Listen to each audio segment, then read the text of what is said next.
In this video, I'm going to use a yeast bread dough and turn it into the base of a pizza. To see the instructions for the yeast dough, look up the separate video on my channel and that will guide you through to get you to this point. I've made the dough, kneaded it for 5 minutes and allowed it to rise a little bit. Okay. Now you can roll out in flour. Traditionally we use flour for rolling out because it stops it all from sticking. However, I've started for pizzas using coarse semolina, which is this fine powder. So coarse semolina is really useful, it's really good. Domino's use semolina or something similar to roll their pizza bases out on, which gives it that nice sort of crunchy feel. So that's what I have started to do with mine. I don't tend to roll it much, I just pull it out with my hands.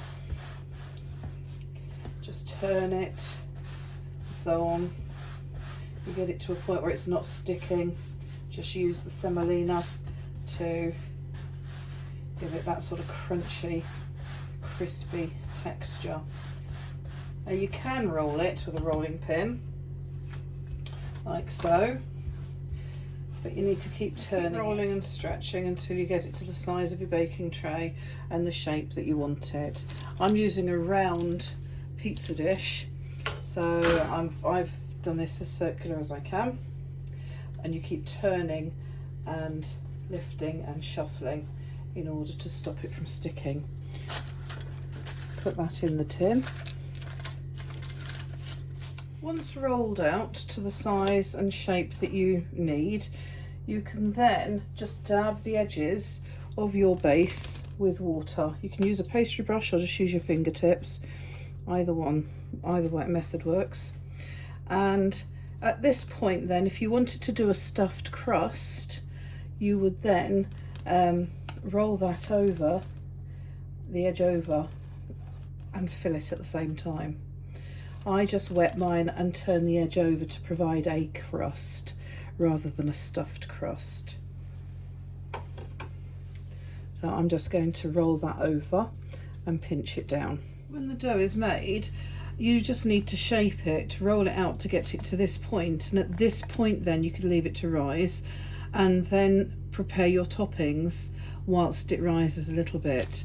Okay, it's not going to rise, or we don't want it to rise as much as we did when we made bread rolls, that sort of thing. We just want a little bit of risen texture and structure to our base, but we don't want it really thick and doughy. If you really wanted a very thick, deep base, then you'd allow that longer to rise. If you want a thin base, you roll it thinner, you rise it for less time. A thick base, deep pan type of pizza, you roll it slightly thicker and you would allow it much longer to rise before putting your toppings on or whilst working with your toppings. I'm going to make a vegetarian pizza, so I'm going to start with tomato puree. I have sliced onions, chopped peppers, jalapenos, some sliced pepper, chopped tomatoes, sliced mushrooms, some sweet corn and cheese. They're going to be my toppings. So you start out by spreading on tomato puree. If you didn't want tomato puree, you could use a barbecue sauce. I find a palette knife is by far the best thing to spread out the tomato paste. You can, if you don't like the richness of tomato puree, you could mix tomato puree, a tablespoon, with 1 or 2 tablespoons of passata, which will give you a slightly looser sauce. Okay. The next thing I tend to add would be garlic salt. When I'm making a pizza, I tend to use, when I have to shake and spread garlic, I tend to use garlic salt rather than fresh garlic. I use fresh garlic in sauces and so on, where it involves stirring, because you can actually put chopped garlic into that whereas on a pizza you can end up biting onto a chunk of garlic, which then is not very nice. So there's some garlic salt on there and some herbs. Oregano is traditionally what you'd find on a pizza, so just shake that on. If you've got fresh oregano from the garden, that's great. Mine's not quite growing the way I would like this year.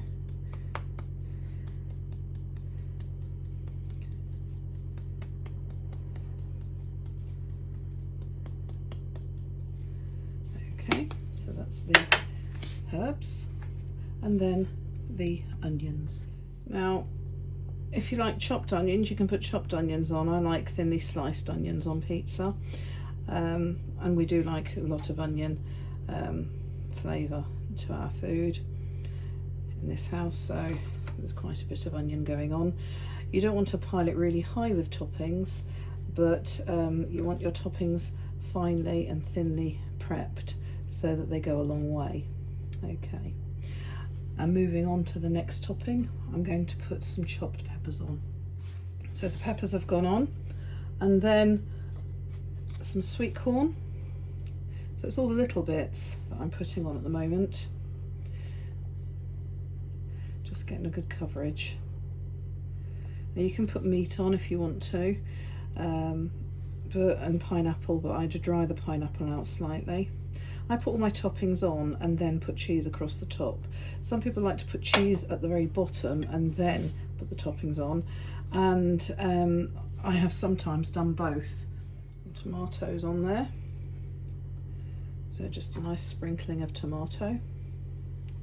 I've been preheating the oven whilst working here, so I've got the oven preheating at 200, which is gas mark 6 to 7.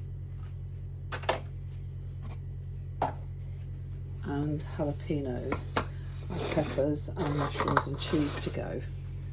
So I'll build up the toppings one by one.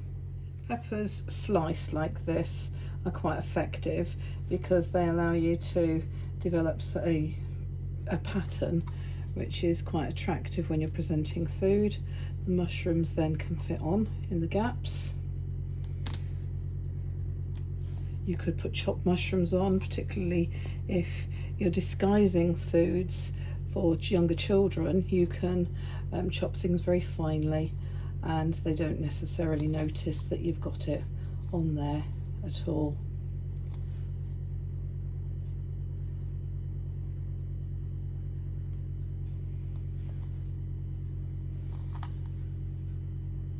Just use those little bits up. And then it's the jalapenos and cheese. I like the jalapenos out of a jar on pizza because they've got that sort of vinegary flavour to them. You could put chopped fresh chilies on if you want to, but you have to be very careful when you're handling them. You can remove the seeds to make them less hot, but you've got to be careful not to go anywhere near your eyes with your hands once you've handled jalapenos or chili peppers, because they'll burn. It has a burning sensation which can be quite discomforting. So just be very careful and wash your hands once you've touched chilies. And then finally the cheese goes on top. As I say, you could put cheese in a lower level. You could put cheese into the crust as you roll it, but you'd end up with a slightly narrower pizza because you need to roll over more. You need to turn over more than I have done on this crust when you're doing a stuffed crust. So that now is ready to go in the oven, and that's going to bake in the oven for about 15 minutes because it's not a very thick base. So I'm going to put that in the oven for about 15 minutes and see how it turns out then. Well, the pizza's out. It cooked at 200 degrees. That's a gas mark 6 for 15 minutes. Now you can test whether that's cooked. The toppings are fine. The base looks pretty set. You can use a skewer or a sharp knife to test whether the base is cooked all the way through. Just put it in at an angle. If you've got a stuffed crust, pushing it in at the side is going to bring out greasy cheese anyway. but you're just testing to see if the skewer comes out clean of any dough, and that is, because the only things it's picked up is a little bit of tomato paste. So that's clean, that's cooked, so that's ready to eat. Enjoy your pizza. I hope you enjoy making it. Don't forget to share my videos and hit the subscribe button, and come back to visit me again for more videos.